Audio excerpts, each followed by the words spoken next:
Welcome back to Hot Rod Mess. I'm Angie. And I'm Candice. To- Punchy.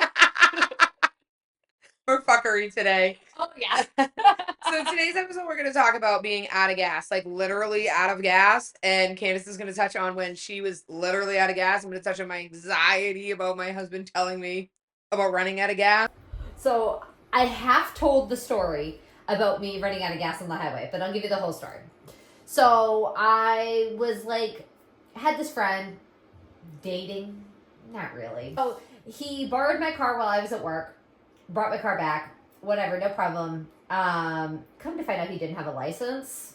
Didn't know that at the time. Listen. Minor details. Minor details. He knew how to drive.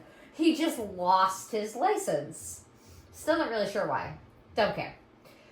So he had my car. I was at work, brought my car back. I was going to see my other friend, who was an actual friend, not someone I was banging, who lived an hour and a half away. And I was like, I can make it there. And I should have had enough gas. And I said to him, you put gas in my car, right? He said, yeah, but remember your gas gauge is messed up. I definitely filled it. Sure, the light's on. But I'm like, I barely knew how to change a tire at this point. I didn't know what, okay, you tell me my gas light's broken. Sure, you're a dude, you have a penis, you know. You totally stereotyped him to be smart. I should not have. This guy's an idiot. Whatever. I mean, I'm not much smarter because I was dealing with this even. Whatever. So, okay, sure, you say my gas is full, I get in the car, start driving the 89 miles. I'm 2 exits from his exit. All of a sudden, my speedometer drops, and my heart goes like, whoosh, and I was like, uh-oh. But luckily, listen to my own advice about not panicking. I did not panic. I was in the left lane doing like 80, too. So, put my direction on, boop, boop, boop, hop my way on over, got off to the side of the road, and then I'm like, fuck, what do I do now? I'm like, I have AAA, but I only have 3 miles. I'm like 60 miles from home. Yeah. I'm like, what the shit? So I called my friend who I was going to see. He's like, I don't know, call AAA. So I called AAA, and the dude's like, homie, you're out of gas. And I'm like, no, my thing is broken. He's like, your thing is not broken. You are out of gas. So then I paid like $60 for 2 gallons of gas that they give you, which is the most ridiculous thing ever. And I'm like, oh my God, you should just tow me to the gas station. I'm like, I'm sure there's gas. I should have had him tow me 3 miles to a gas station. Yeah. It would have been free. It would have been, cheaper. But I'm like 18 and out of gas on the side of the road, so I don't know what I'm doing. So I put the gas in the car, go to the gas station. I was so mad. I'm lucky I didn't die. Yeah, literally. I mean, I'm on the highway and all of a sudden everything just shut off. No warning. I don't know if anybody else has ever run out of gas on the highway, but that shit's fucking scary. It's a little nerve-wracking. I've had my car shut off on me on the highway, the Escalade. Literally, I'm cruising on the highway, I'm on the phone with my husband, the car shuts down. Oh my God. Just shuts off. And I'm like, I'm gonna die. And my husband's like, what? And it's like 11:30, midnight, and I'm cruising back from a comp. And no lights, and everything. So I'm like just driving the car off the side of the road, going like, hey babe, you're gonna have to come get me at some point. Yeah. And all of a sudden the fucking car just turns back up, goes right back to my cruise control where it was. What the fuck? Yup. It just said bye. Peace out, sucker. Where the fuck did it go? Don't know. I'm done for today. I'm taking a break. Oh fuck, I gotta finish this out. That's kind of what I felt like my car did. Yeah. Yeah. And that was when I was like, what the fuck is wrong with this thing? That was the final straw for me to get the fuck out of. Yeah, you didn't like that one. To get out of the. Wasn't it silver too? Yeah. Yeah, that's part of the problem. Yeah. However, I did take a picture with my famous shirt that says, I'm not spoiled, my husband just loves me, in front of that car, and I bought that shirt as a fuck you, which I will be bringing that shirt back out when the next decision comes in. I hope he's not sending me another text message. Let's have some more wisdom. Oh, he said, be ready. Oh, no. So, this happened, and then I ran out of... Oh, no, this was the second time I ran out of gas. The first time I ran out of gas, I was in my mom's car. I was over by the mall, right over the corner from the shop, and there's a hill which as soon as I describe it, you will know what I'm talking about. Basically, it's a hill. You go up and you come to a set of lights. I start going up the hill, and same thing, everything shuts down. And I realized, I knew I was running out of gas. You know how close the gas station is right there? Do. I mean, I drove past it. It's behind me. But in my case, it was in front of me. Yes. I just couldn't get there. And I was like, what the shit do I do? Literally, what do I do? I was like, I'm in my mom's car. She's going to kill me. Going to kill me that I ran out of gas. Right there. So, at the same time, a cop comes the other way. And now I'm stoned. Was this before or after they made it legal? No comment. It's still illegal to drive and be stoned. Anyways, so I'm like, fuck. But I'm like, nah, I'm cool. Cop comes over. Are you okay, ma'am? Is everything all right? I ran out of gas. He starts laughing. And I'm like, okay, shorts. Fucking shorts. Grown man in shorts. And he's like, all right, put it in neutral. Steer yourself down into the parking lot where the carpet places. He had me steer and coast down. It's like, I'll block everybody. Don't worry. He stood in the road, directed traffic. I just right into the parking lot. Awesome. He goes, park it, go in there, tell them, go get yourself some gas. I go, can you drive me to the gas station? He goes, no. I'm like, why? He goes, if you get in my car, I'd have to arrest you. I'm like, well, we're not doing that. Don't arrest me, not today. Yeah, I was like, not today. And he's like, no. He's like, just go. It's a half a mile. I'm like, bro, I know, but you could drive me there. Right. I won't tell. He wouldn't do it. But he was so nice. And I was like, there's no way you don't know. There's no way I don't reek of weed right now. And I was like, but he was just like, whatever. Like, have a nice day. Maybe that was his nice way of saying, don't get in my car. Yeah, it might have been his way of being like, if you get in my car, I know what you're doing. Now I have to arrest you. Yeah. But he was so chill, and I was like, thank God. I'm like, because he could have been a dick. He could have been a dick about it. He could have arrested me, and he was just like, whatever. The second part of the story, when I got to the gas station, I got to the car, got back to the car, put the gas in the car. I had to buy a gas tank.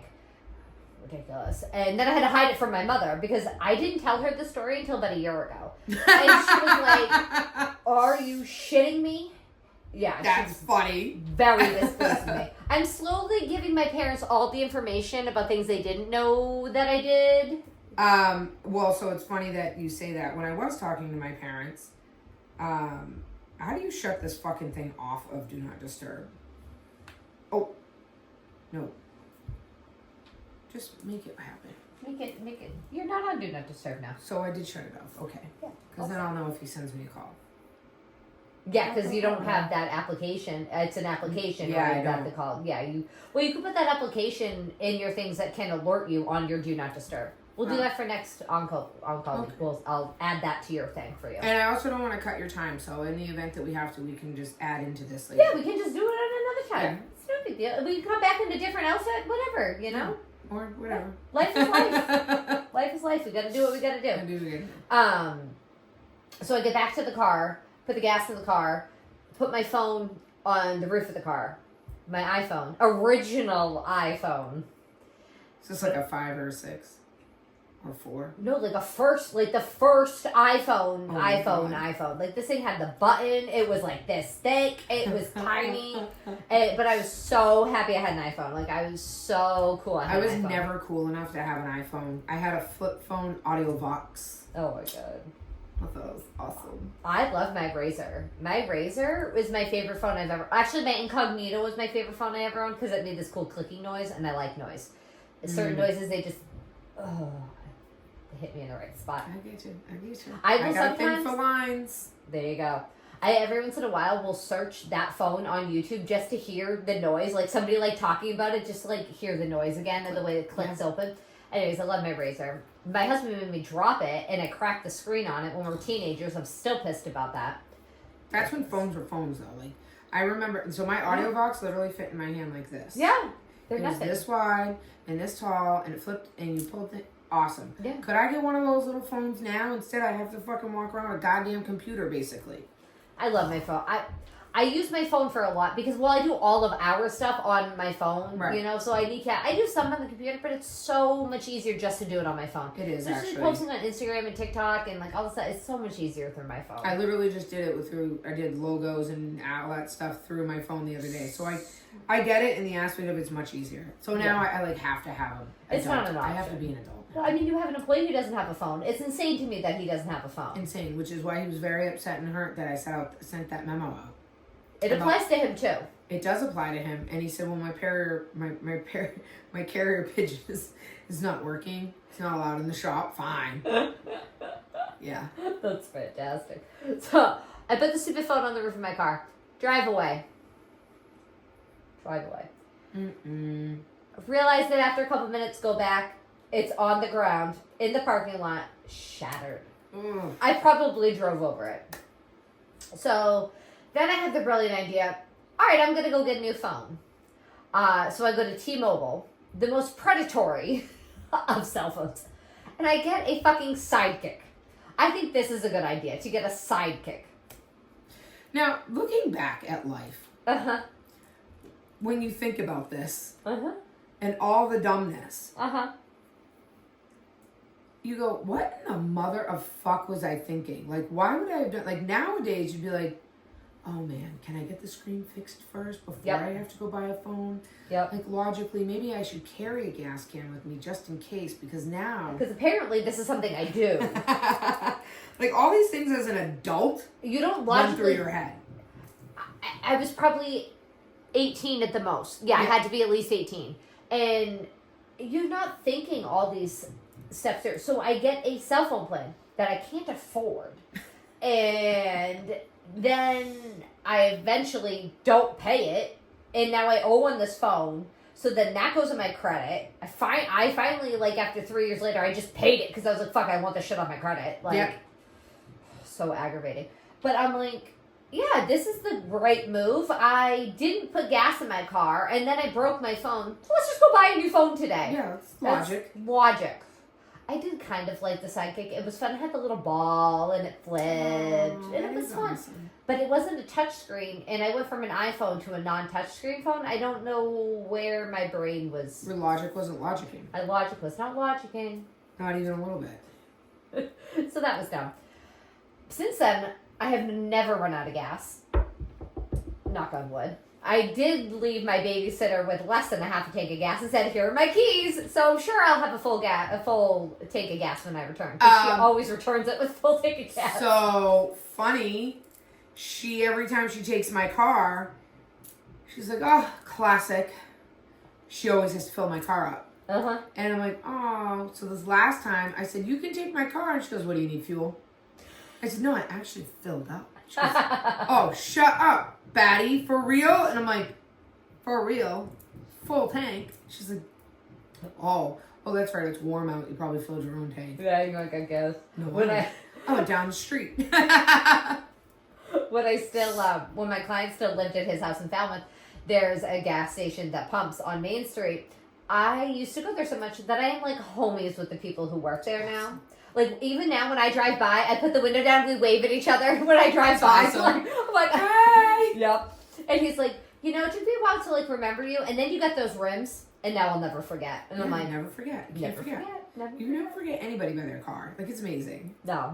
And my kids are always like, how do you know that there's 1,000 Toyotas? And I'm like, it doesn't matter. No. I know that that's them. Mm-hmm. I am always I know by the scuff marks. I know by your rims. I know by this. I know license by plates I'm usually pretty good with. Yep. Yeah, the plates. Everybody cheats, though, with my plates. They're all the same. Yeah. Bad with a year. Bad with a year. Bad with a year. They're all the same. Yeah. My mother goes, I finally know who you are now when you drive past me because I got my vanity plate done. And I'm like, my grill is different than every other. Did you finally get your plate in? Yeah. Awesome. Yay. I love it so much. I remember Douglas asked me, he goes, so how long? And I'm like, when it gets here. Yeah. I think he showed up on my birthday. Actually, I think he showed up on my birthday. That's awesome. Yeah. What his original one was way better, but apparently you can't put the letter Q on a license plate if you don't put a full word. Correct. Because he wanted to do Goth Queen, but Queen QN, but they wouldn't let him do it. Nope. So dumb. So dumb. There's like certain letters that they won't let you do it with. Yep. Dumb. Won't. And you're technically not supposed to use 666. It's bullshit. Yeah. It's dumb. So dumb. It doesn't matter. Why it's does it numbers. Matter? It's numbers. It doesn't even matter. It's numbers. Correct. It's fucking stupid. But whatever. It is what it is. Fucking people. What about your out of gas? I know you've been exhausted lately, so let's talk about that. How are you doing with your gas? I want to die. Well, you know the whole story, but I'll give the people a quick recap. Basically, I've spent the last, year trying to figure out what's wrong with my bladder. Everyone's like, I don't know.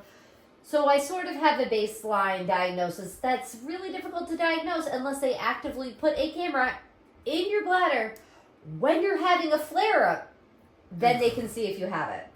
Now, the nurse practitioner in the office is like, please do not send yourself into a flare-up. I'm like, you've known me, bitch. Oh. Sorry, guys. That's the painter. That you heard about last week. Yeah, my bad. Same day. Yeah. So yeah, they're like, don't put yourself into it. I'm like, we both know I'm going to. And she's like, all right, but don't tell me that. Yeah. But, so I can't get a real diagnosis, which is crap. Well, and then it's stressful, so it's like... It's so stressful. And I told myself that I didn't want to be chasing diagnoses. No. I don't want to live my life chasing diagnosis and waiting. And last week, it was the longest week of my life. I'm like, this week will not end. It just needs to end. I just want to get to the end of this week. And my husband goes, you've been waiting all week. I've been waiting for people to call me back. Waiting for this doctor. Waiting for that person. Waiting to find out from the pharmacy.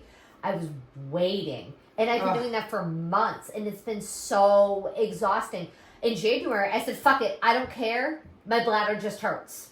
And my husband's like, you cannot. You can't live that way. You cannot live that way. You cannot live in fuck it, my bladder hurts. Because it literally, at least an hour, I'm nothing. And I know an hour in a day isn't that long. It is, though. But it is when your 2-year-old needs to eat breakfast and the 85-year-old you're responsible for needs help. And your other kids need this and your husband needs that. And I can't even make him lunch because my bladder hurts. Right. Like, I cannot live like that. So he really was like, pull your shit together. Which my husband is my number one fan. My number one supporter. That man, if my tank is empty, he can fill it in 2 seconds. Correct. Like, that man has the ability to just be like, you're good. And I'm like... Fix your shit. Yeah, he's just like, you're fine. Yep. And I'm like, I am fine. I am. I am perfectly fine. I am a big kid. I am a big kid. Yes.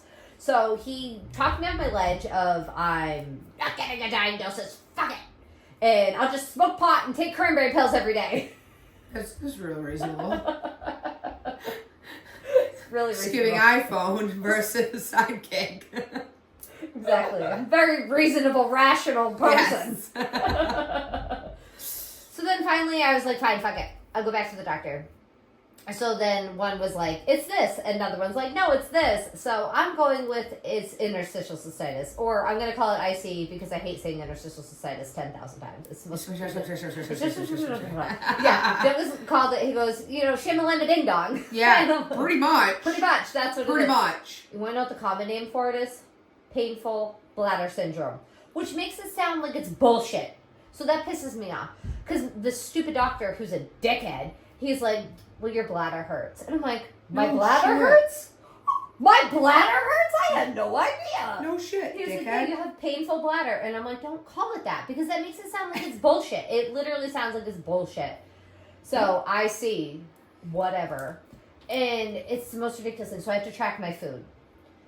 I have a lot of eating problems. I'm a bit neurotic. If I have to track my food, I get anxious and I'm like, I'm eating too much and then I won't eat. Well, put it this way. So, okay, so you have to, obviously to maintain your weights or whatever, you have to hit a certain calorie count a day. Yeah. So figure out what calorie count is and then just track it that way. Like, I'm just chasing the calorie.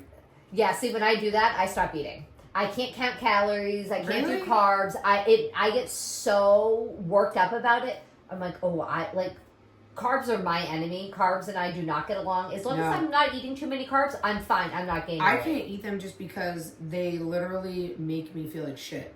Well, it's the sugar. The refined sugar fucks with people. Mm-hmm. It drains you so much. Bad. Eating sugar, that is killing your gas. Yeah. Like the sugar, oh my God, the shit we put in our bodies is ridiculous. It is. It's more, so I have to track what I'm eating when to see what is affecting me when, because it's like very timely. Like if I drink enough water in this 12-hour period, I'll be fine. It's so weird how temperamental it is. It's so temperamental.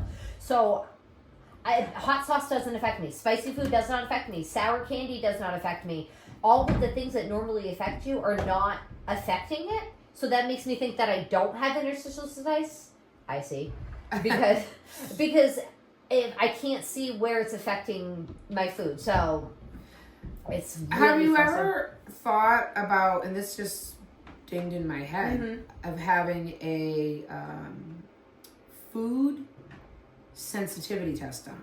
And I say that because I just remember with my mother when they said she had IBS and she had all mm-hmm. this and she had all that and all this. She went to a nutritionist. Yep. The nutritionist said, stop. We're going to restart your system. Mm-hmm. Just do this week. Just eat this week. Just do this week. And she actually found out, and they also said she had polyps or something in her colon or mm-hmm. something like that eventually if one ruptured, it could kill you. And it was like this whole chaoticness. And finally, she went to the nutritionist. She restarted her system based on what the nutritionist said. And she said, actually, I just can't eat wheat. I have a food sensitivity to wheat, and I have a food sensitivity to this, and I have a food sensitivity to this. Yeah. And her bladder issues went away. Her, everything kind of just calmed down. She lost a shit ton of weight and maintained it. Mm-hmm. And she felt better. Yeah. So I did go see someone who does that. Like, you eat this, so it's more of elimination. Yep. You don't eat this for this day. You don't eat that for that day. I did the first two. It's stressed me out so much. It really fucked with me. So I've been doing good. I've been doing the food diary for a week. And I told myself, I'm like, it's not about your weight. It's not about what you're eating. Just eat how you want to eat and just write it down. Yeah. That's what I'm doing. And do whatever you want to write it down. Eat whatever I want to eat and I'm writing it down. So it's been working. And so I had my first treatment on Wednesday, and I was very nervous, and it was so anticlimactic. He comes in the room, and he's like, here it is. It's this mixture of, which I'm going to explain my whole thing of getting the drugs was the whole thing. He's like, here's your mixture. It's like a half a cup of liquid. And he's like, okay, I'm going to put this in your bladder. And I was like, great. He goes, okay, I'm going to put the catheter in. Bloop, catheter's in. Inject it. Okay, lay here for 15 minutes. Have a nice day. I'll see you in a week. And I was like, oh, okay. He goes, roll over a couple times. I'm like, swishing it around? Literally, you have to shake it up. You have to shake it up in your bladder. Shaking Candice syndrome. Shaking Candice syndrome. So the 15 minutes are up. They come in the room. They're like, all right, get out. And I'm like, do I go pee? She goes, do you have to? I go, no. She goes, then hold it in your bladder. I held it for an hour and a half. It was pretty good. It didn't hurt. It was weird. It was numb. It was lidocaine. Yeah. And it was just strange. And then we went to my brother-in-law's house and peed because I was like, we're going to Walmart. And I'm like, I'm not peeing at Walmart. No, I was like, brother-in-law, house code, please. Broke into their house. Pet the cat. Peed. Awesome. So that was convenient. And but it was great. And then the first 2 days I was like, woohoo, I'm fine. Yesterday, I wake up. I'm like, it's happening. But it doesn't hurt. I can feel that it's happening. So it's nerves that are firing. So if it is IC, it's nerves that are firing, and I'm feeling that reaction. That's what's happening. It's essentially nerves. The furthest down the line cure for this is they put a pacemaker in your bladder, and it literally shocks your nerves to calm them down. Yeah, so I'm like, well, maybe I'm getting a pacemaker in my bladder, which, fuck it, whatever. I'll do whatever I have to do at this point. Did they find out, did they tell you, like, what causes it? Like, what? It is just a genetic thing. You have it or you don't. If it is IC, it's common, but it's not common. One of the people in my doctor's practice has it, which I'm so glad, because she's somebody who understands that, yes, sometimes I have to sit and, like, literally pretend to pee for an hour and a half so I'm not going to kill myself. She's like, yeah, I completely understand. And I'm so glad that somebody in the office hears me, hears me. That's and good. Understands. So when it happened yesterday, it was like, oh, it's happening. And then all of a sudden I was like, it doesn't hurt. And then it did fucking hurt. And it hurt more than it's ever hurt. And I was like, God damn it, I thought we had it. But I did read that sometimes the first couple flare-ups after your first treatment can be pretty bad because your body's like, what did you do to me? Yeah. You know, like, so I don't know. I'm doing it again next week. We're going to try and convince him. We're not going to try. We are going to convince him that we're going to do it ourselves. I'm not, I don't need you to stick a catheter in me. My husband can do it perfectly fine. Yeah. Like, and I have a very good friend who's a nurse practitioner. She's like, I will come and shove a catheter in and out of you twice a week if I have to. She's like, I will be here when you need me.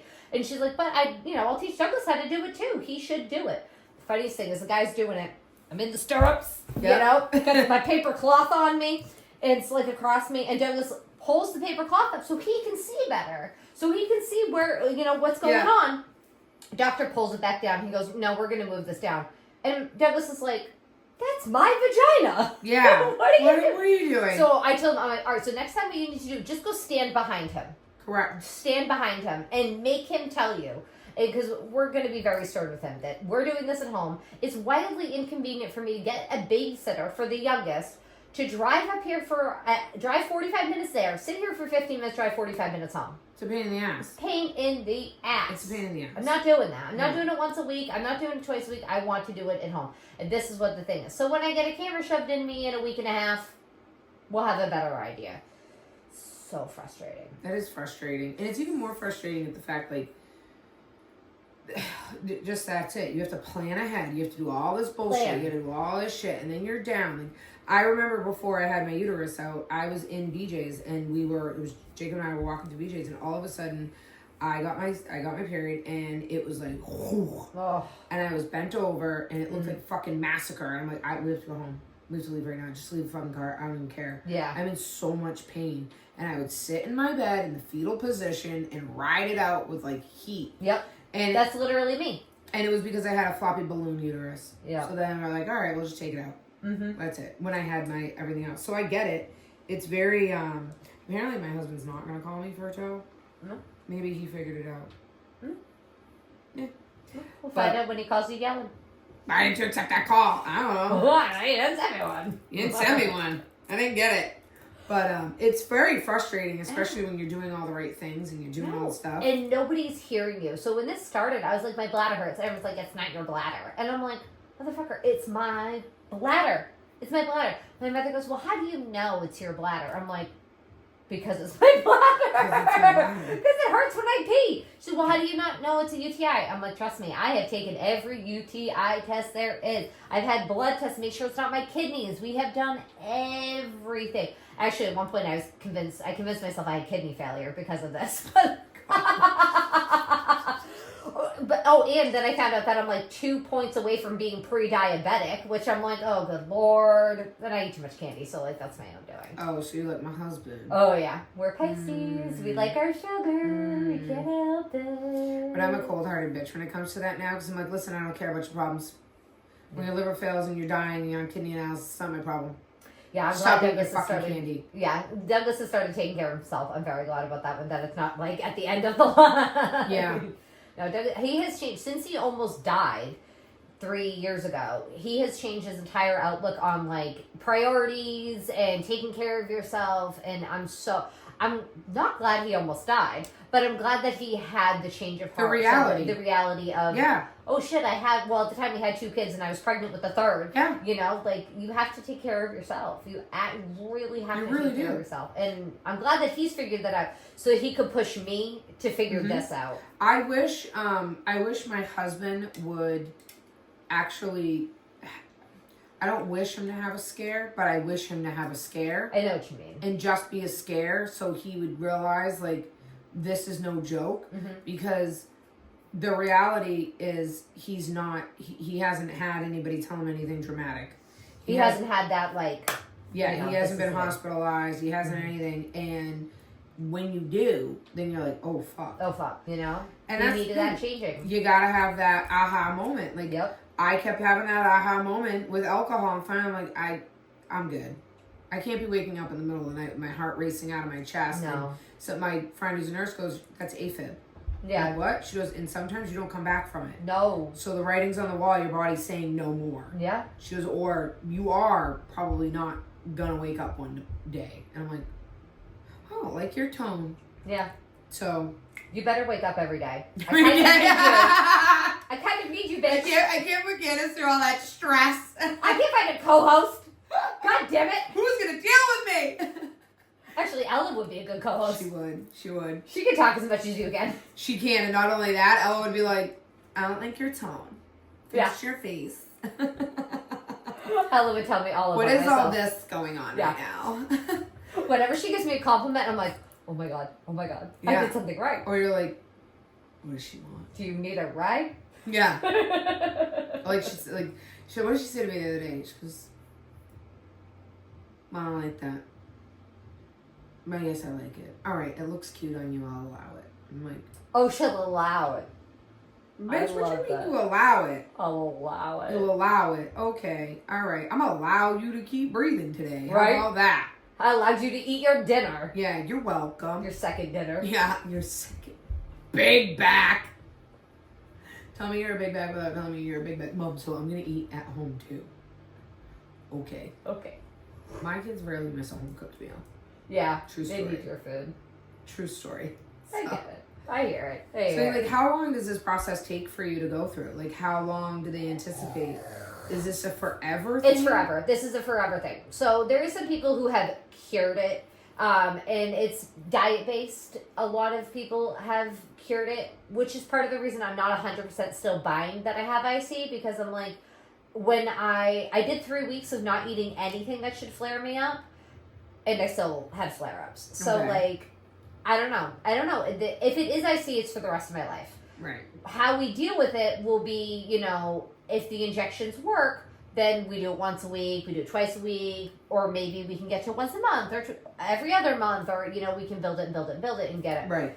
But if it's not that, and I'm you, and I have something flopping around in there, then I have surgery and we go that way, which almost kind of feels easier, because it's not the rest of my life if I just get a surgery. And I would really like to have my uterus out. I'm so sick of having my period. I'm so sick of having a period. Right. The only reason I didn't have it taken out when I had the last one, because I knew she was my last one, is just in case my brother and sister-in-law need my uterus. Girl, that is the thing. That's why when the other sister-in-law was getting ready to have babies, I'm like, oh my God. Yeah. And then she had the one, and I'm like, all right. Or she was trying, and I knew she could get pregnant, so I'm like, okay, cool. Yeah.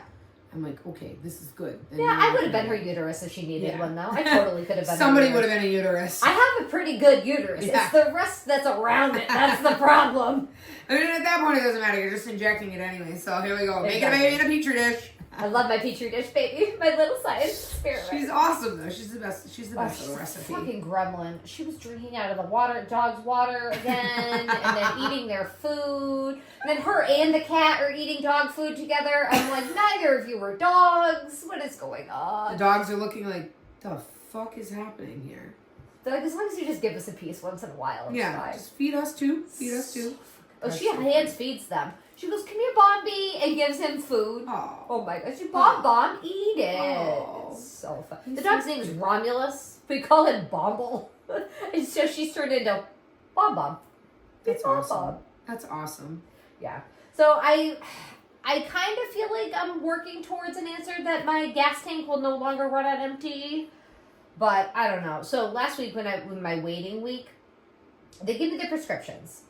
Or it's 2 weeks of waiting. I get the prescriptions. We'll send them to CVS. These are weird prescriptions. Are you sure I don't need to go to a specialty pharmacy? No. CVS. Away it goes to CVS. CVS. Call CVS. 3 days later. We haven't gotten anything. Call the doctor. They haven't gotten anything. Call them back. No. They didn't get anything. Send it again. So, okay, I'm going to send it right now while I'm on the phone with you. Yep, it's sent. It says that they received down there. Sure. I don't get a text from CVS saying that I have a prescription. You always get a text. If you're on CVS, you always get a text. Did not get a text. CVS sends you text when you don't even want them. Exactly. So, no text. then I call CVS back. No, we got nothing. And the pharmacist, the actual pharmacist, she's so sweet. And she's just cracking up. She's like, I don't know, these fucking people, man. I was like, I love you. She's so great. That's awesome. So great. These fucking people suck. Yeah, she gives no shits. And so then I'm like, all right, what am I going to do? So I'm like, I'll get their fax number myself, because I've had that problem in the past where stuff was faxed to that specific CVS. It was the wrong fax number. So I go to CVS. I'm like, hey, what's your fax number? We can't give it to you. Why? Well, it's confidential, blah, blah, blah. I'm like, I'm not asking you to send me a fax, motherfucker. I'm like, whatever.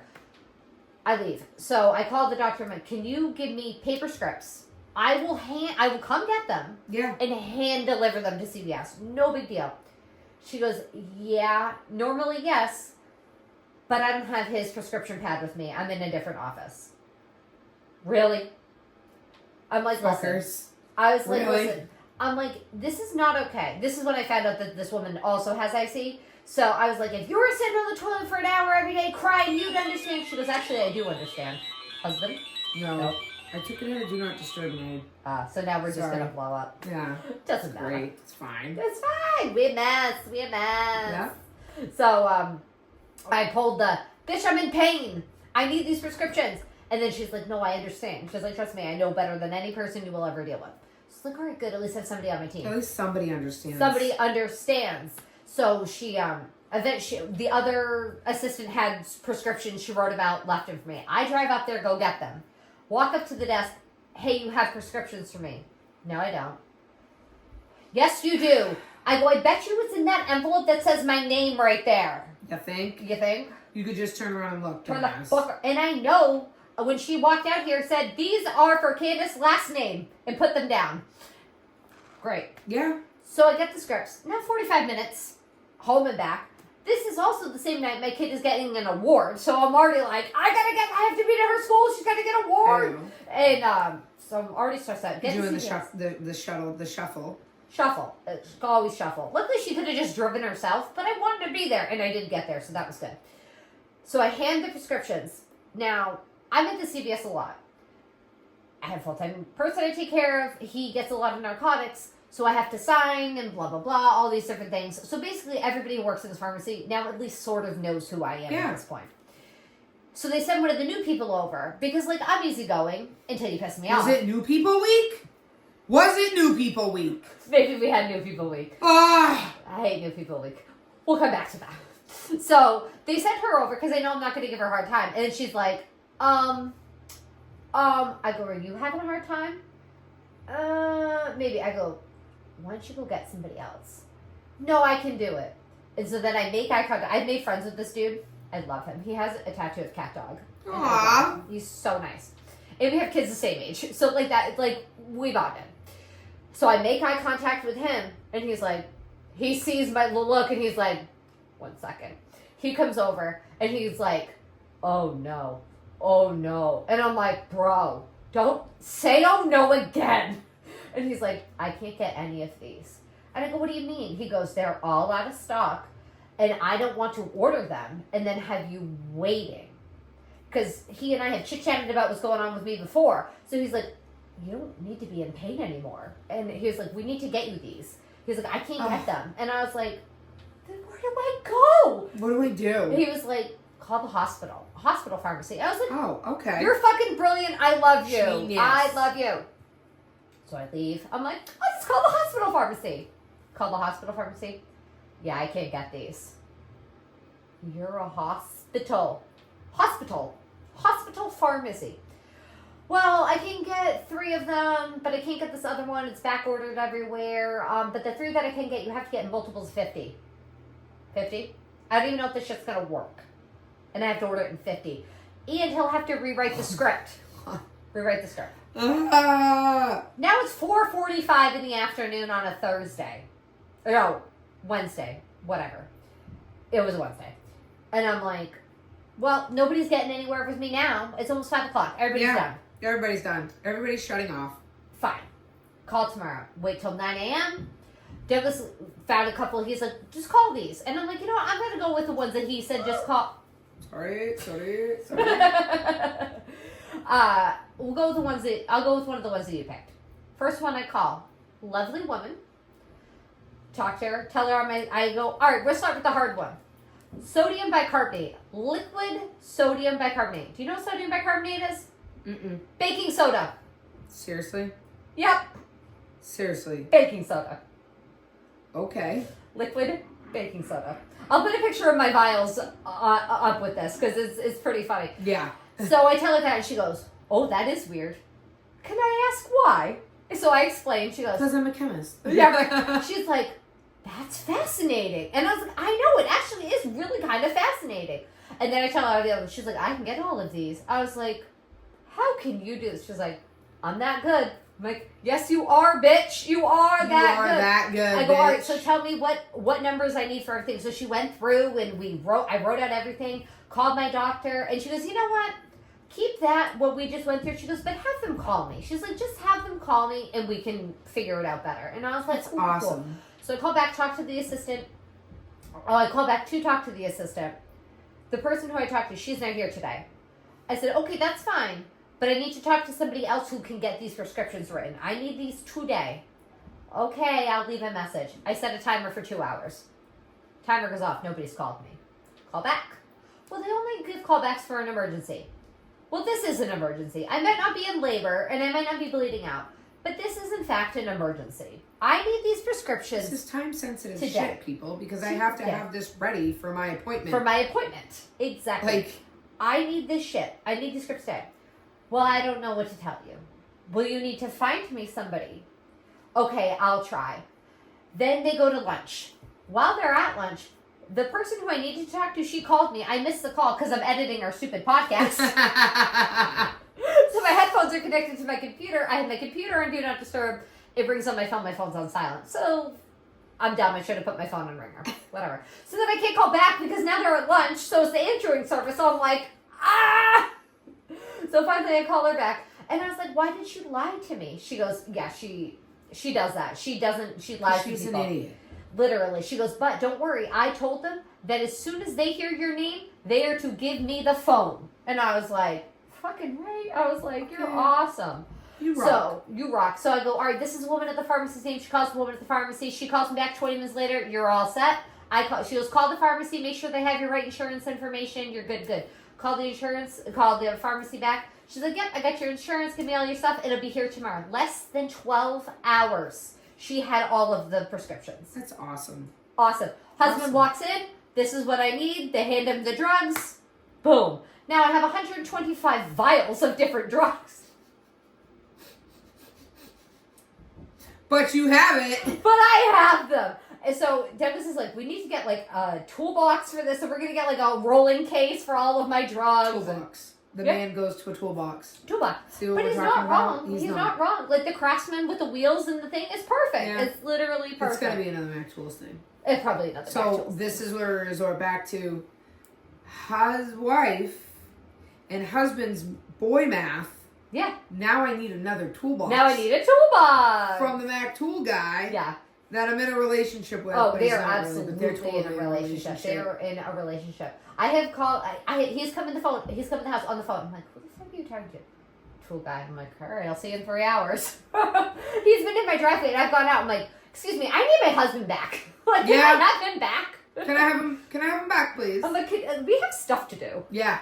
It's so funny. But that husband of mine, when I am at my worst of my worst, that man can pull me out of anything. I don't know how he does it, but he's half the reason I keep going. Like, he'll say that about me. He's literally my other half. I know it's the soulmate thing where soulmates, they believe that people literally people were connected and physically men and women were like attached to each other and we were torn apart from each other. You have to find your other half, I got mine.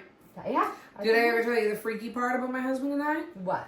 Okay, so the freaky part about my husband and I is we were baptized on the exact same day in the exact same church names, not churches. Churches. 2 different churches, but same name. Same name. Uh-huh. 16 years apart. That's insane. So I found this out when I was trying to get all of his birth certificate information and all that. Mm-hmm. For when we were getting married and I needed his baptism records. Well, Oh, yeah, because you guys get married in church. You had to prove that you're... So I had to prove all that. Mm-hmm. And so I was Christ the King in Mashpee. Mm-hmm. And he was Christ the King in Brockton. That's so funny. Wild. Wild. And then our grandmothers... Oh, yeah, didn't they live like 4 houses down or something? Not 4 houses, but pretty damn close. Yeah. My grandmother lives at the top of Broadway in Somerville, and his grandmother lives at the bottom of Broadway in Somerville. So I went to the right, he goes to the left, we get off the same exit. That's crazy. Like, how bizarre is that? And then so when I was bizarre. 14, I was on his front lawn having a conversation with him, had no idea who the hell he was, about buying his Malibu with my boyfriend at the time. That's so funny. And I knew that because when I saw the car, I was like, huh? Where'd you get that car? And he goes, that's my car. I built it. And I went, no. And he goes, yeah. I'm like, we've had a conversation before. That's so weird. That's why he's so, like, serendipity to me. Like, he's so, every time I was ever with him, it was like a deja vu. Mm-hmm. He is my deja vu, and it's because we were connected. You're meant to be. We're meant to be together. Yeah. It's really bizarre. It's so weird, the little things like that. Well, Douglas and I, our social security numbers are only different by 4. The first 5 are the same. It's weird. It's so weird. So whenever I say our socials, I'm like, wait, which one is it? Oh, yes, this one. Yeah. Because the first 5 numbers are the same. But I'm like, it's wildly convenient for me. It's super. And then what was the other thing? The other weird thing we had in common was my maiden last name is possession of his first name. Yeah, which is the funniest shit. Which is really weird. It's so weird. And it was funny because people are like, that's your last name? Your husband is William Williams? I'm like, no, it's not a thing. It's my last name. Yeah, that would be cruel and unusual punishment. Like people who are like name their kid David and their last name is Davison. Like my uncle, his first name was Billy, but what's that short for? Yeah. William. Well, last name is Williams, like William Williams. Like that's so weird. So mean. So mean and horrible. So mean. But he always went by Billy. Yeah, so I guess he wouldn't know. Yeah, but it's weird. And then our previous employee, his initials are WTF. As I was writing down stuff, I was like, dude, you know your initials are WTF? And he's like, what's that mean? I'm like, what the fuck? And he goes, stop. I'm like, yeah, that's what it stands for. That's so funny. So wild. I like initials. I had a hard time doing, I can sign my name, but switching from the M to the B with my initials, like when I just write CB, I still sometimes write CM and then I'm like, B. But the second and third letter of my last name and my husband's last name are the same. So I like have the flow and then I'm like, oh wait, nope, it's not the K, it's an O. It's so bizarre. But it's the thing though, like that's why they complete us, because they are our, and that's why they can walk us off a ledge. Walk me off the ledge. I've been so exhausted with this. I'm just like, I'm so sick of it. I'm so sick of being in pain. And at this point, it's not even the pain. It's just the aggravation of what is wrong with me. What is wrong with me? And like, I can see it in my husband's face too. He's like, this is exhausting for him. Like, it sucks because he can't help me. Yeah, and then it's another thing. It's like, oh, there's another one. Like, there's another day that you're not feeling well. And then I know your husband is like my husband. They don't ever want us in any type of pain or suffering, no matter what. No. It doesn't even matter if I'm hungry. He doesn't want me being hungry. Yeah, well, if I'm hungry, it's bad news for everybody. Well, yeah, it's anger anyways. So, I mean, there's that. But that's how they are. So it's very frustrating for them to be like not. But they can't save us. Yeah, they can't fix us. Yeah, that's the thing. And then it's hard for us because we have that very dominant, fuck it, I can get it done attitude. Which drives both of them crazy. It does drive them nuts. But in the same token, it's also like a double-edged sword, because when you're down and out, like when you're out of gas, like we are out of gas and it's a battle, you can't do the check the fuck off the list, we're done, like I got this. When you're at defeat, it's like, fuck, I hate it. I hate it when I'm down for a couple of days. And Douglas is very good. Like, I've got him very good about picking up. Like, especially the baby toys. He's so good about picking up after her. And it literally took me going, hey, do you mind picking up once in a while? And you know what he did? Now he picks up. Yeah. All the time. It's not once in a while. It's because I opened my mouth and I said something. And I didn't just stew. Yes. Not to use the words. Communication is number one.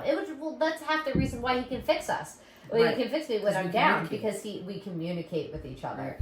We actually, it was funny because I was in my therapy session last week or the week before, and she said, your work today is to delegate. She goes, and actually, I don't even want to use the word delegate. She said, I want you to use, I need help. And I looked at her and I was like, that's not a thing.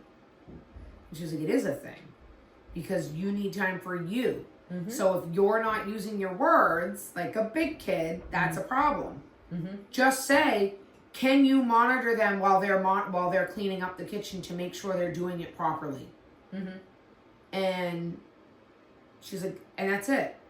So now you can go away. He monitors. The problem's eliminated.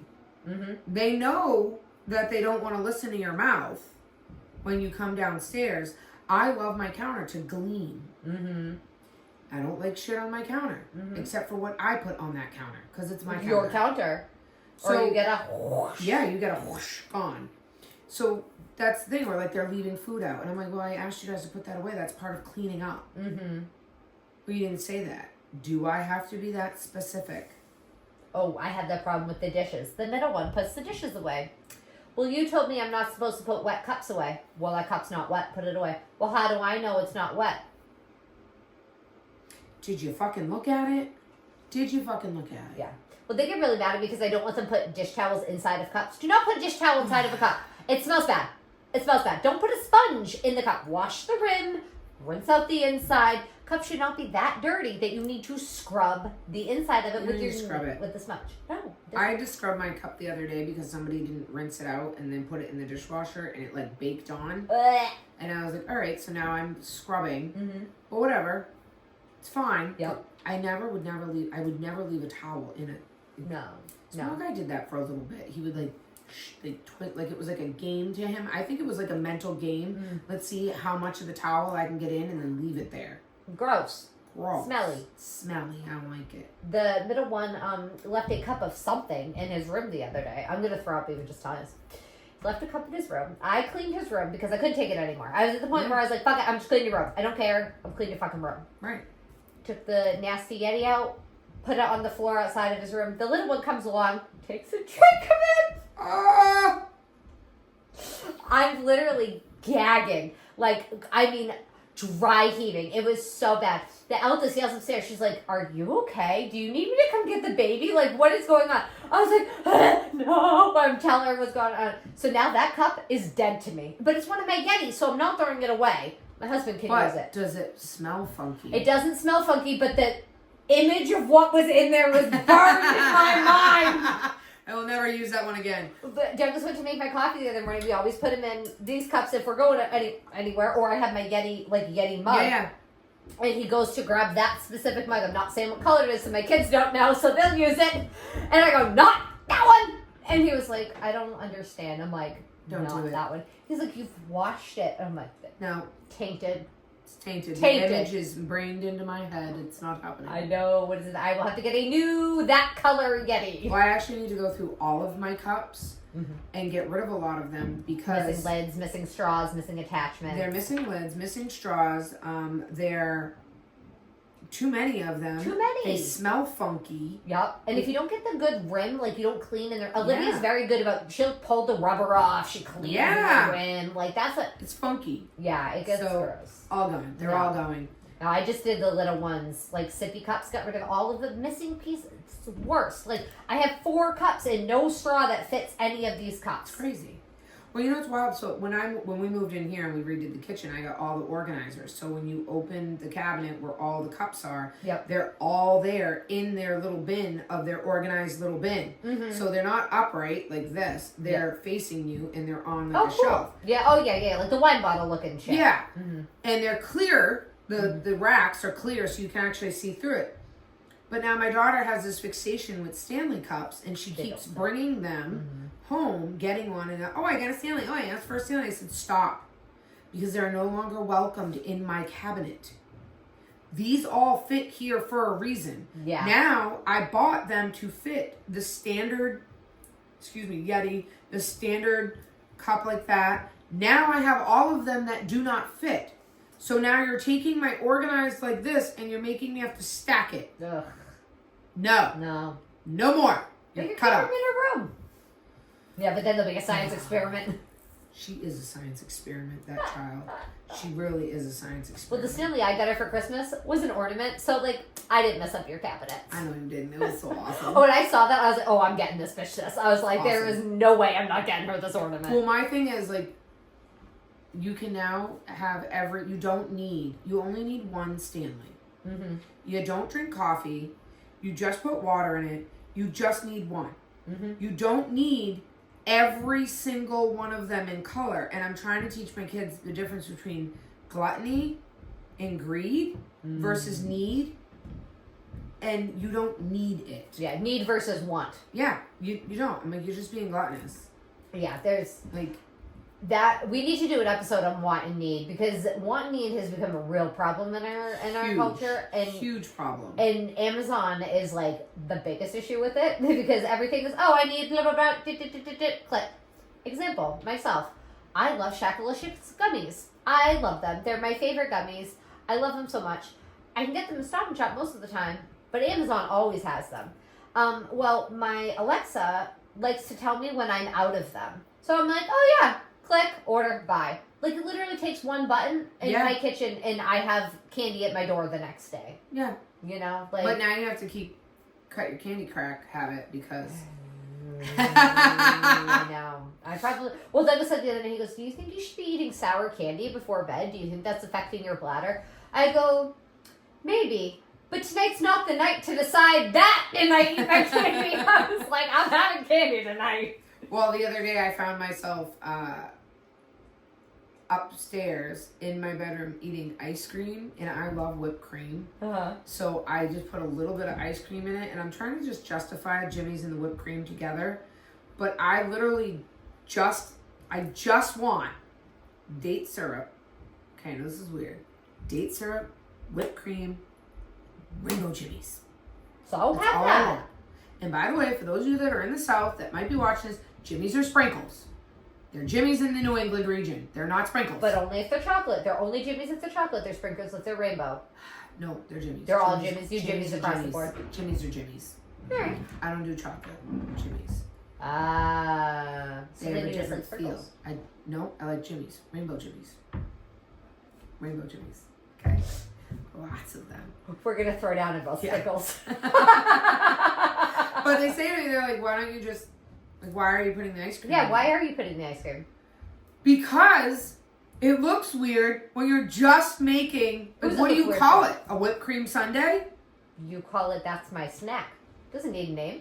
Fuck everybody else. It's true. Since when do you care what anybody Well, I really don't, thinks? but now I need a name for it, so that when I'm trying to delegate to somebody in my house to bring me my fuckery of fucked up in my head, then they came back one day, little William comes back and he goes, so, like, what kind of ice cream? I'm like, I don't want ice cream. I just want a sundae. Then where's the ice cream? I don't really know. It needs a name. It needs a name. So what do we name it? A whipped cream sundae? But then if you put the word you gotta get rid of the word sundae. The whipped cream special? I don't know. But then if you say that in my house, there's something else might happen. Yeah. So you gotta be cautioned that. If I tell my husband to bring me the whipped cream special, he's gonna be like, oh, she's gonna finish. Yes. He's gonna be like, where do you want it? In your eye? In your mouth? On your chest? Like, where do you want it? And I'm gonna be like, in a bowl. Yeah. Oh, all right, we're putting it in a bowl. No. That's not what we want. Douglas likes to periodically send me the picture of the toaster strudel with the cum on it, and they're like, they kind of he's look like, the I same. can do this for you. They look the same. They do. It literally really looks do. the same. It does look the same. If you were to spread out the icing cum. If you were to spread out cum as the icing on a toaster strudel, it would totally be the same. Totally look the same. Yeah, I literally just looked at a toaster strudel the other day because we haven't had them in a really long time in the house, and Ella was like, we need a toaster strudel. And then I realized that I did small guy wrong because he goes, what's a toaster strudel?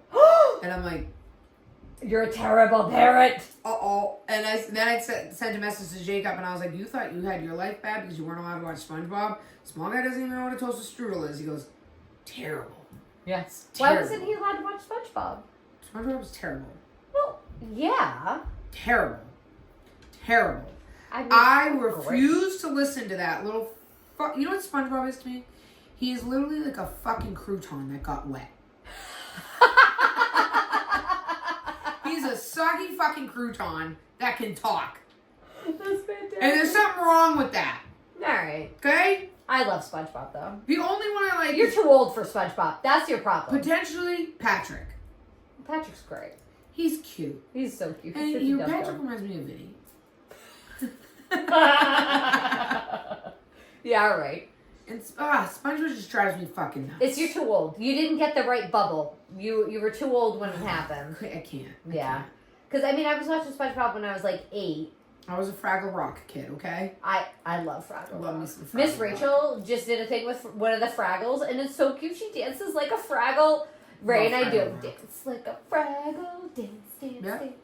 Fucking nerds. So, and then on top of that, I was always that mom that was educational stuff only. Ah.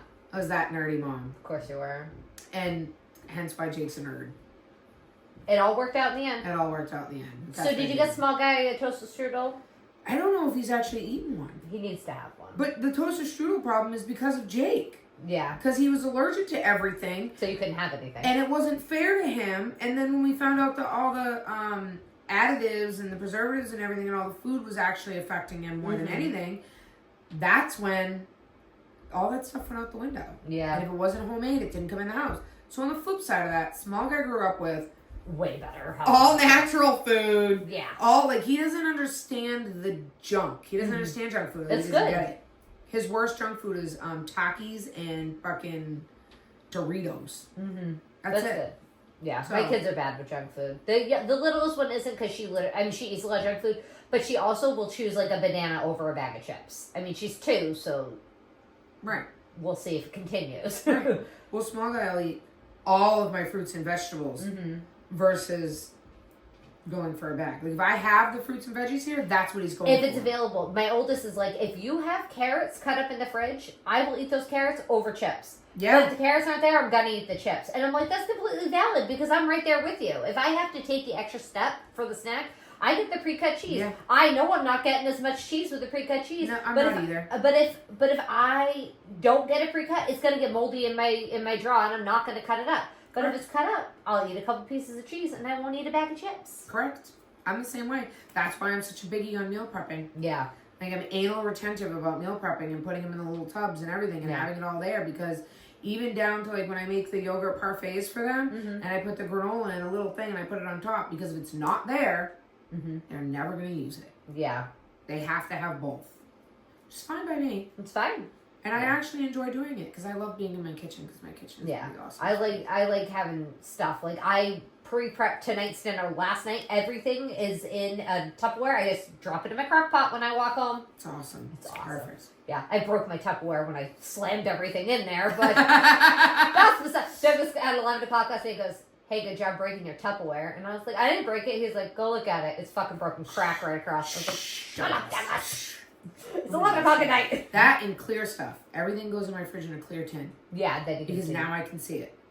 Much better. Like even my pantry, I redid my whole pantry and I put everything in clear tins. Even my K-cups now go in a clear tin. I take them out of the box and put them in. Yeah. And it's been great. Why? Because my husband now drinks coffee and when he goes in, he'll message his other friend there and go, hey, I'm almost out of K-cups. He knows before I do because he filled it back up because he saw that it was in the clear tin. That's awesome. Instead of just reaching in a box and not knowing. And then leaving the box. Correct. Do your children leave empty boxes behind? You get me started with my San Pellegrinos. This boy, every one of them, I said, you're cut off. You're cut off from the Pellegrinos. And he goes, what? Why? That's cold. And I said, no, it's not. You left 4 empty boxes, bro. No. I only go to the grocery store 1 day a week. I plan ahead. I'm a planner. So when I open... And I see the boxes... I assume that they're full. Hello? Yeah. I don't understand this. So now, I'm going to resort back to the tin. The clear, I have a big clear bin with a thing on top. I'm going to take every one of them out of the box. Because at one point, he said to me, Mom, why are we doing this? Why are we taking them out of the boxes? They're fine. They have that lid that you just poop and it falls, the next one falls in. I said, because then I know how many I have. Well, guess what? You just graduated yourself to that. Mm-hmm. And now you get to organize that and put them in there. There you go. So now I know how many I have. Mm-hmm. Fucking, ugh. Ridiculous. Because the empty boxes drive me nuts. Drive me crazy. So boxes aren't actually allowed in my pantry, really, anymore. That's probably a good thing. I've been trying to figure out how to do it in my freezer. Jason and I eat the same ice cream. And I don't care if he eats the last one. But don't leave the box in there. And then I'm thinking all day, I have ice cream beta. And then I pull it out and the box is empty. And I don't have fucking it. Put it in a tin. Clear tin. Yeah. If they're individual ice creams, put them in a clear tin. Yeah, I gotta get like the bins for in our freezer. We have to get a new fridge. I hate my fridge. I know, I've been waiting for you to get in the fridge so I can eat your fridge. Douglas messaged me, so we're gonna get a new fridge, I believe, because my wife has just had enough of our fridge. Mm-hmm. So do you guys need an extra fridge? Yes. And then he goes, my wife did not get an extra fridge yet. She did not get another fridge yet. I'm like, oh. I picked one out. I told him. I said measure. He did not measure. Well, he doesn't trust my measuring. I wouldn't trust my measuring. My husband would not want my measuring either. No. However, when he moves out into his little house, mm-hmm. his big giant house down the hill, I'm moving the freezer here and the freezer in the garage into the freezer in the house to the garage. I'm buying another fridge, mm-hmm. like the one, because I have the big double, we call it the cafeteria fridge. That's what it looks like. Yeah, and I'm putting one of those there, and that's going to be all the drinks and everything are going to go in that one. Mm-hmm. And literally all of my meal prepping food and everything's going in this one. Nice. And that's how I'm going to keep it. So this way, I don't actually need an extra fridge in the garage for all the drinks or an extra freezer. And then we're taking the garage area where all of his workbenches are, and that is getting a wash bay, a door cut in, a secret door cut in. So when I back into the garage with groceries, mm-hmm. I just slide it through the door and it's already in the mudroom. That's fucking awesome. Husband came up with that idea. I love that. I was like, that's fucking genius. It's genius. Genius. So the door is literally, it's going to be like that hidden wall. Yep. And it's going to be in the bathroom.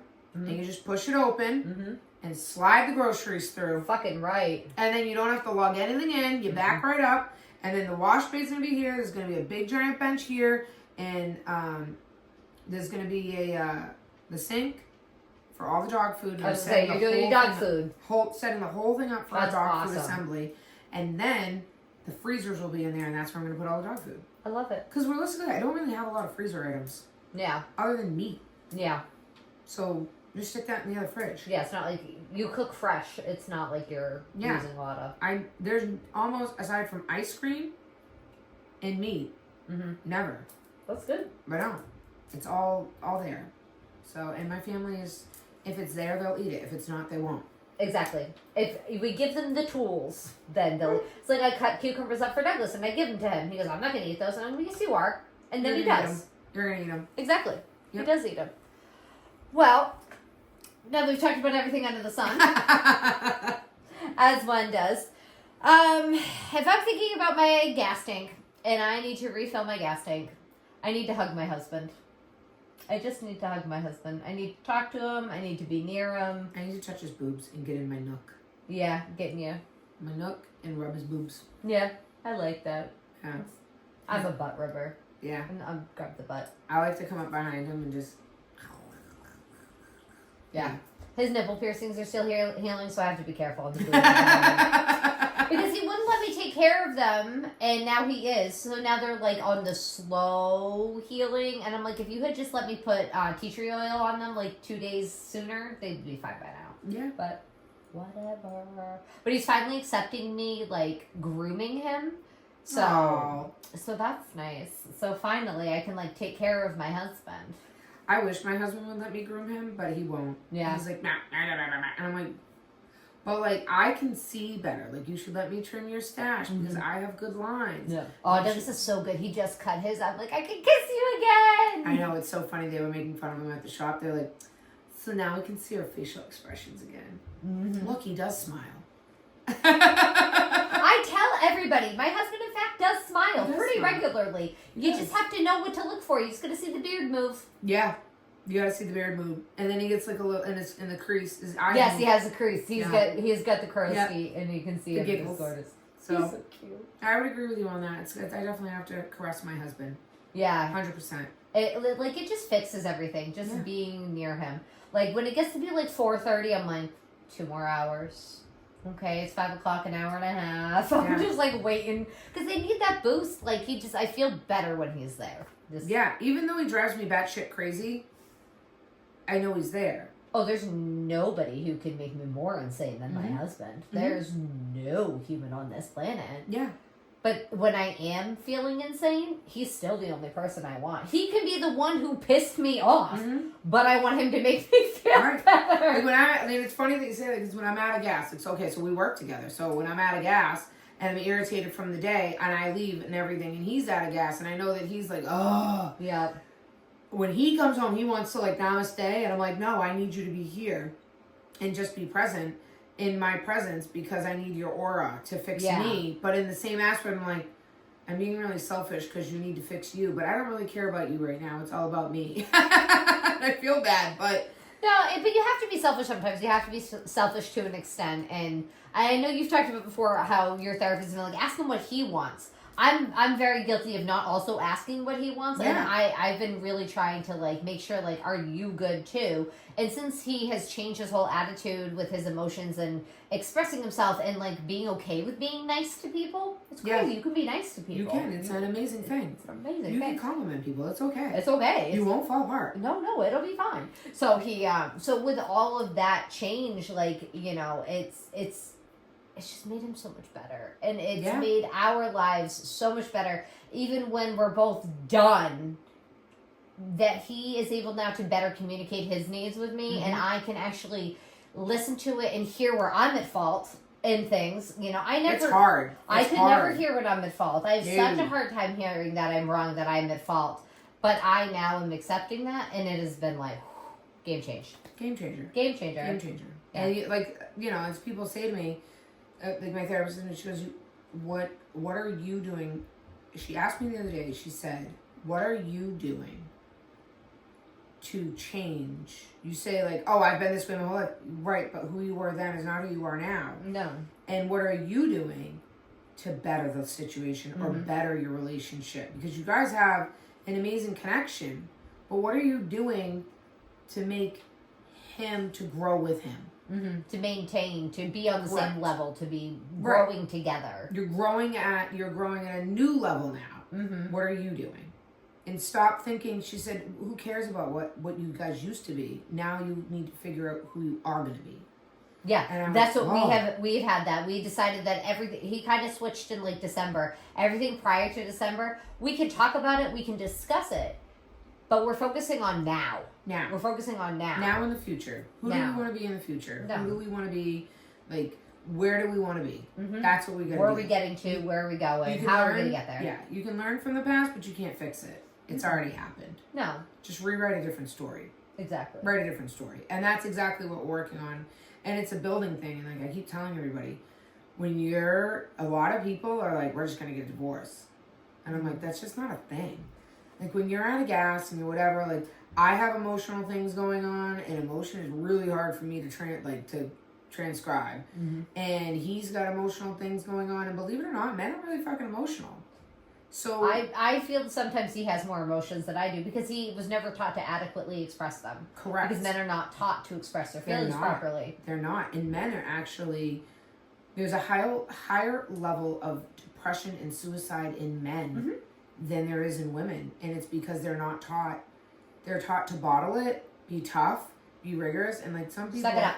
People said to me the other day, I forget who said it. Oh, so your husband's very emotional. And I'm like, yeah, he is emotional.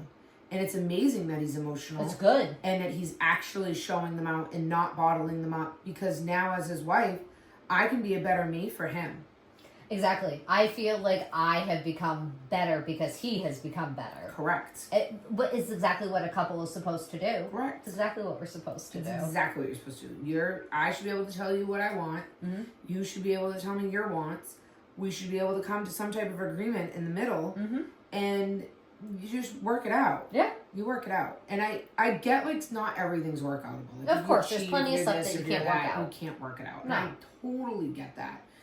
And not everybody's in the right mind. Like, they should be like, oh, man, fuck, we probably should have never been together to begin with. We have total opposites of everything. Of course, there's plenty of those. Plenty.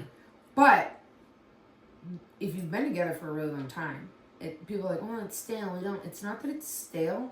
You forgot how to communicate. Mm-hmm. It's not stale. It's communication, and that's the problem. So when you're out of gas, you got to ask for help to fill the tank. You have to ask for help to fill the tank. That's how it works. I think that is exactly what it is. And everybody, I think women as a whole, we have this image of men just dealing with it. Mm-hmm. And what you don't understand is, as we as women progress and we change in our life, we've had emotions, we have hormones, we have this. Men have them too. Mm-hmm. They're human. Yeah. So it's no different than if you have a dog that you've had since a puppy, and now all of a sudden that dog can't walk up the stairs. Well, what are you going to do? You're going to accommodate the fucking dog. Mm-hmm. Well, now you have to accommodate your other half because you've changed. Yeah. And whether you like it or not, like I had someone recently say to me, I haven't changed at all. I'm still the same person, and I still like the same things. And I looked at that person and I said, but you have changed. You've now become a mother. You now have children. You now are juggling this. You're juggling that. And you're out of gas. Mm-hmm. You need help. People have such a hard time asking for help. Especially women have a very hard time asking for help. Especially when it comes to their kids. Mm-hmm. And we have this thought of men just being our puppets, so to speak. But reality, and it really kind of hit me in the past year, men are not our puppet. They are not a yes dear. Like we have this yes honey-do list, yes dear, no dear. Happy wife, happy life. Yeah, happy wife, happy life. No, how about happy couple, happy house? Yeah. And I'm like, and I joke about it all the time, and I call my husband my wife, just only because he's more emotional than me. And I always say, happy wife, happy life. But the reality is it's not, it's about him too. He's going through shit. He's changing. He's doing things.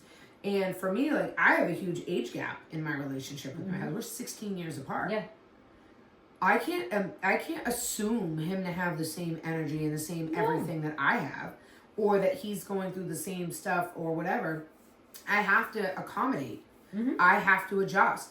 And we just get into this realm of the husbands always give their wives what they want, and that's what my wife wanted. That's what my wife wanted. It's such bullshit. But time out. Did you genuinely ask your husband what he wanted, and did you genuinely give a shit about it? Mm-hmm. Because if you genuinely gave a shit, then it wouldn't matter that he has this or he has that. Like, I have a friend who recently, it was, they made a decision about a car situation in their life, and all he's heard is bullshit and ridicule about his decision. Mm-hmm. But you said that he needed this. This is what he wanted. You asked him what he wanted. He needed this. He wanted a aha moment in his life. But then you stripped him from it. Ugh. So it's really not, you weren't genuine about it. Yeah. If you were genuine about it, then the sacrifice would have continued, and it didn't. It became his joy. You had to come into it and take it with him. Now, I do have a lot of joys with my husband, as I'm sure you do, that you guys celebrate together. Mm-hmm. But there's a difference of taking the joy. Mm-hmm. Yeah. I know exactly what you're saying. If Dennis decides, he gets a motorcycle next week and he's tinkering, and then I'm like, why are you doing that? Why are you doing that? Why are you, I'm shitting on something that he likes to do. Well, there he is again with his bike. Yeah. Blah, blah, blah. Never. It's not. Never. That's not a genuine, I'm happy for you. No. I am happy for my husband, everything he does. I may not always agree with any decisions he makes. Health insurance. Well, it's like the Corvette. Like, I feel bad for my husband with the Corvette, and I genuinely actually feel bad, but I feel like I made the right choice for him. He's always wanted a Corvette. Yeah. When it all came down, the Corvette came in, and this came in, and all that came in at the same time, and we were buying that building and all this, he couldn't have it in his name, but I didn't want him to give it up. Yeah. I signed off, and everybody's like, that is truly why I correct everybody when they say, well, it's your car. No, it is not. That is my husband's Corvette. Yeah. It is not my Corvette. No. Just because it's in my name. Yeah. My name comes first on Douglas's car payment. That does not make it my truck. That is his truck. Correct. That is his. My name comes first on our mortgage. It's my house. That's different. The thing is that for me, I know how much he loves that car. Yeah. I know how much he means to him. And you would never suck that out. I don't ever want to take that joy away from him.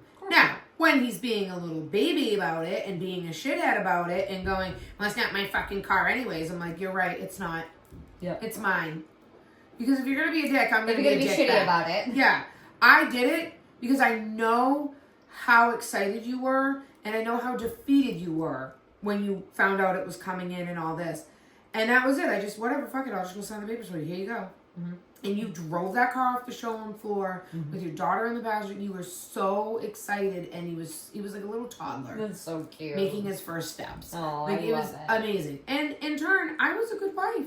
Yeah. I said, you're more than welcome to order another one and put it in your name for me. Mm-hmm. Very generous of you.